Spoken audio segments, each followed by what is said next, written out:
जय जगन्नाथ। प्रिय भाई और भौणी माने भारत सरकार गृह मंत्रालयर ओडिशा स्थित जनगणना निर्देशालय एवं ओडिशा सरकार राजस्व और विपर्यय परिचालना विभाग समन्वय जनगणना कार्यक्रम शुभारंभ होईछि।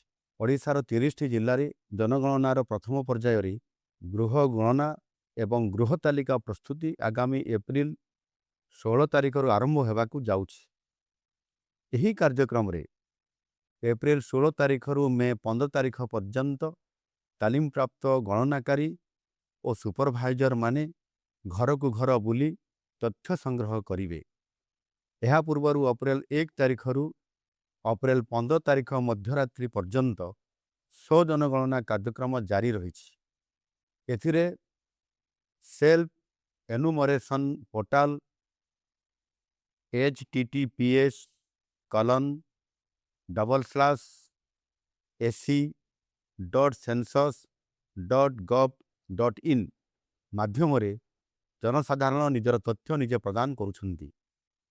आपण मानंकु अनुरोध, आपण जदि ए पर्यंत तथ्य देई नाहंती तेबे एही पोर्टाल रे निजर तथ्य दियंतु एवं जनगणना रे सहयोग करंतु। मु भी सेल्फ एनुमरेशन करिछि, आपण भी करंतु।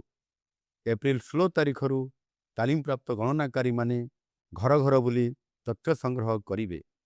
एही तथ्य आम राज्य तथा देशर योजना प्रणयन और कार्यान्वयन सकाशे अत्यंत गुरुत्वपूर्ण। तेणु एही तथ्य प्रदान निमंते आपण माने समस्ते सहयोगर हाथ बढ़ाई एही कार्यक्रम को सफल करंतु। आम सरकार एही कार्यक्रम सकाशे समस्त प्रस्तुति करि सारिछंती।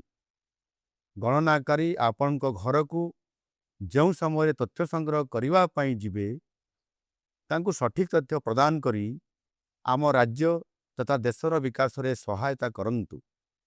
ओडिशा सरकार पक्षरु एही जातीय कार्यक्रम रो सफलता सकाशे आपण आंतरिक योगदान निमंते मु अनुरोध करुछि।